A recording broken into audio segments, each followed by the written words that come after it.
Bonjour à tous et à toutes. Aujourd'hui, nous allons faire l'exercice 3 du TD3. Donc, dans cet exercice, nous devons analyser différents modèles. Donc, on aura quatre modèles différents et déterminer parmi les hypothèses donc des MCO, à savoir H1, H2, H3 et H4, celles qui ne sont pas respectées dans ces modèles.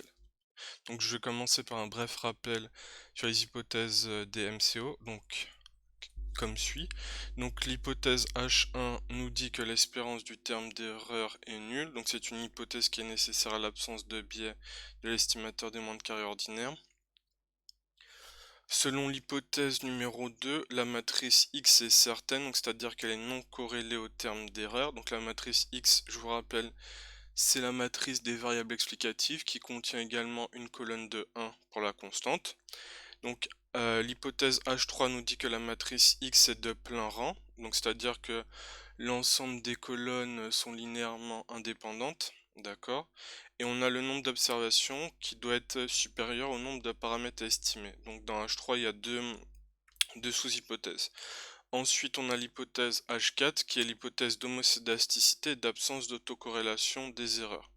Donc homoscédasticité, si vous vous souvenez bien, c'est l'hypothèse selon laquelle la variance du terme d'erreur est constante au cours du temps, et l'absence d'autocorrélation des erreurs est l'hypothèse selon laquelle une erreur commise à une date est indépendante de l'erreur commise à une autre date. Donc on va commencer par le modèle A, donc c'est un modèle de demande de travail avec inertie de l'emploi. En fait c'est très simple, on a LT qui est le log de l'emploi qui va dépendre du log de la production, du salaire et de l'emploi retardé. Donc c'est ce que vous avez ici, CLT-1, donc plus le terme d'erreur. Donc c'est pour ça qu'on parle d'inertie de l'emploi, car l'emploi à la date T dépend de l'emploi à la date T-1. D'accord? Donc pour commencer, on va expliciter donc l'expression de LT-1. Donc on va voir comment s'écrit LT-1. Donc pour ce faire, on va se baser sur l'équation numéro 2 qui est ici. Donc on a LT-1, LT, donc là c'est en T, donc on va la passer en T-1, donc on obtient LT-1, AQT-1, plus BWT-1, plus CLT-2, plus UT-1. D'accord? Une première chose que l'on constate, c'est que LT-1 dépend du terme d'erreur. Parce que dans l'écriture d'LT-1, le terme d'erreur en T-1 intervient. Donc là, en fait, on voit qu'il y a une corrélation entre une des variables exogènes, à savoir LT-1 et le terme d'erreur. Donc à ce moment-là, c'est l'hypothèse H2 qui est violée, selon laquelle la matrice X est certaine, c'est-à-dire non corrélée au terme d'erreur. D'accord? Donc c'est ce que je vous ai écrit ici. Donc pour synthétiser, je vais lire.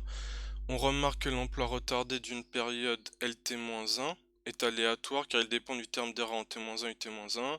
Ainsi, l'hypothèse H2 selon laquelle la matrice des variables explicatives est certaine est violée car une des variables explicatives est aléatoire. Bêta chapeau est donc biaisé et non convergent. D'accord? Donc ça c'était donc la question A. Donc on va passer à la question B.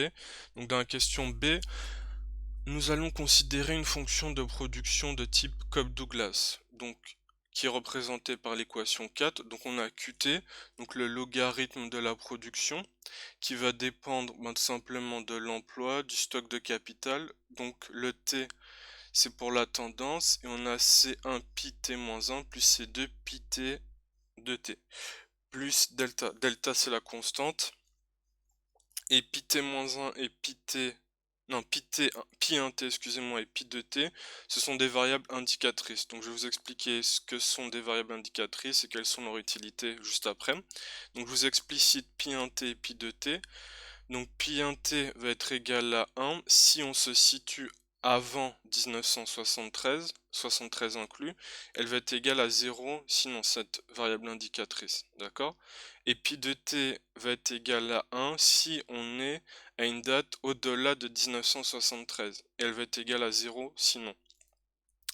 Donc, première partie de la question, à quoi servent les variables indicatrices? Oui, vous verrez qu'il y a comment dire, plusieurs noms pour les variables indicatrices. On peut parler de variables indicatrices, de variables demi ou de demise ou de variables muettes. D'accord? Donc tous les noms sont utilisés usuellement. Donc pourquoi faire simple quand on peut faire compliqué? Voilà. Donc les demi peuvent être utilisés pour contrôler pour l'occurrence de certains événements, par exemple crise économique ou la mise en place d'une mesure politique importante. Donc vous pouvez penser, disons que vous vous intéressez à la croissance économique, vous êtes de 1960 à 2020, ben vous voulez peut-être prendre en compte l'effet de la crise du Covid-19 par exemple. Donc vous allez mettre dans votre modèle une demi, donc une variable indicatrice qui va être égale à 1 pour l'année 2020. D'accord? Donc là, je vais vous expliciter l'écriture des deux variables indicatrices, pi1t, pi2t. Donc vous regardez, pi1t s'écrit, enfin pi1t, son expression est la suivante, elle est égale à 1 si on est inférieur ou égal à l'année 73. Donc vous regardez, donc pi1t vaut 1 de 60 à 73 inclus. Ensuite on regarde pi2t, donc la variable indicatrice pi de t va être égale à 1 si on est après 1973, donc à partir de 1974, autrement dit. Donc elle va être égale à 1 de 74 à 80, d'accord? Ensuite, je vais vous montrer quelle hypothèse DMCO est violée. Donc, dans le modèle ci-dessus, comme je vous l'ai déjà dit, on a une constante. Et vous vous souvenez, si vous vous souvenez de l'exercice 1 du TD3, on aura une colonne remplie de 1 dans la matrice X des variables explicatives. Donc, c'est ce qui est représenté ici. Donc, vous avez delta qui est égal à 1 de 60 à 80. On a mis pi1t et pi2t. Donc ça, c'est une partie de la matrice X des variables explicatives. Donc, et la question qu'on se pose, c'est quelle hypothèse MCO est violée? C'est normalement, on le voit relativement bien, donc j'espère. On voit que pi1t plus pi2t, ça vous donne une colonne remplie de 1. Parce que pi1t est égal à 1 de 60 à 73, et de 74 à 80, pi2t va être égal à 1. Donc, in fine, quand vous allez faire pi1t plus pi2t, vous allez avoir quelque chose qui est égal à une colonne de 1 qui est représentée par delta. Donc c'est ce que je vous dis ici, on a une collinarité parfaite entre delta et le couple pi1t et pi2t. Ok? C'est-à-dire que delta, enfin la colonne associée à delta, s'écrit comme une combinaison linéaire de pi1t et pi2t. En effet, donc la somme de pi1t et pi2t est égale à un vecteur de 1, alors que dans x, il y a également une colonne de 1 pour la constante. Donc si vous vous souvenez bien, l'hypothèse qui est violée est H3. Selon H3, la matrice X doit être de plein rang. Donc c'est-à-dire que l'ensemble des colonnes de la matrice X doit être linéairement indépendant. Donc c'est ce que je vous écris ici. À cause de cette collinarité parfaite, la matrice X' n'est pas inversible, donc l'hypothèse H3 est violée. Et quand H3 est violé, si vous vous souvenez, on ne peut pas avoir l'estimateur d'MCO, parce que bêta chapeau c'est X' moins 1, X', donc le X', on ne pourra pas l'inverser. Donc in fine, on ne pourra pas obtenir l'estimateur des MCO.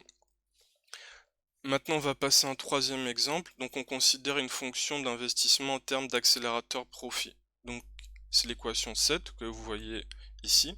Donc on a des données tout d'abord qui sont annuelles, qui vont de 1960 à 1970.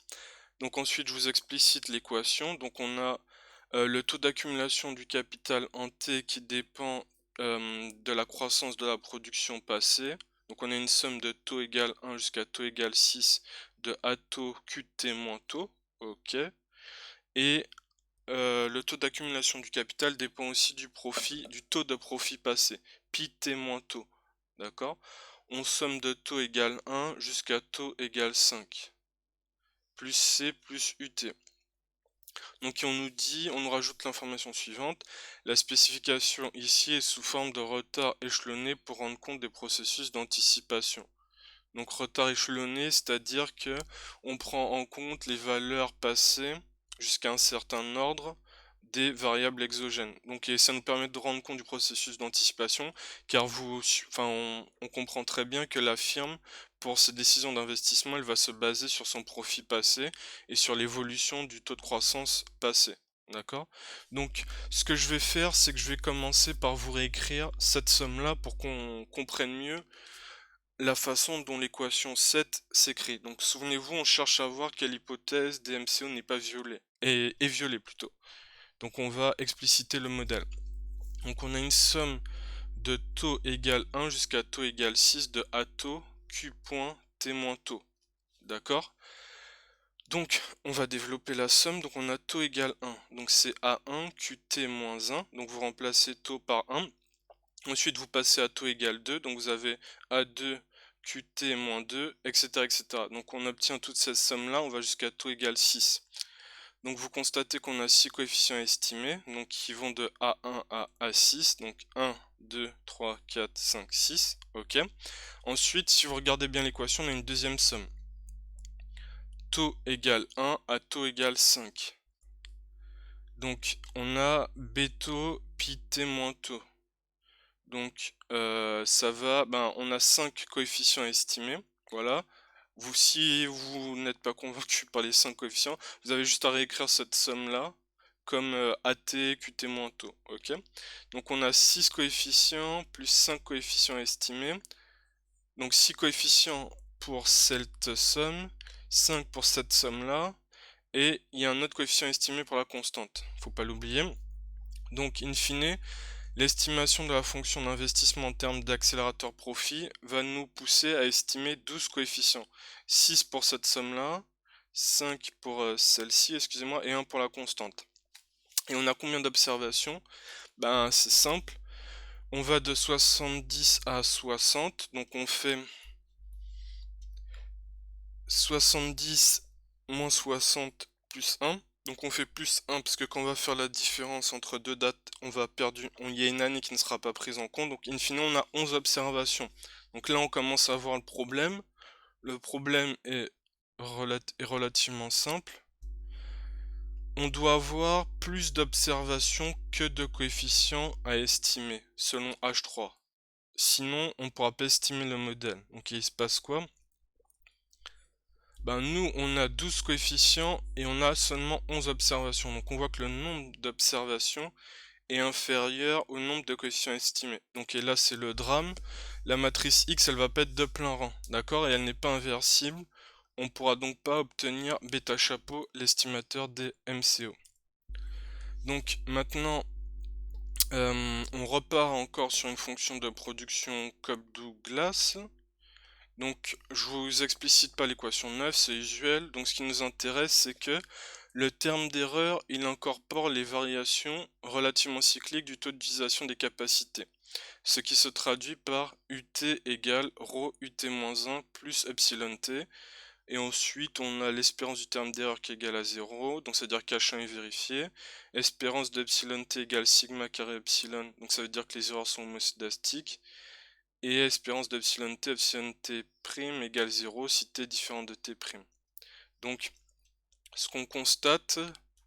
oui, donc ça c'est ça c'est les propriétés sur le epsilon qui est contenu dans UT. Et UT c'est le terme d'erreur de cette équation là, donc qui va nous intéresser. Donc on va se concentrer sur ça.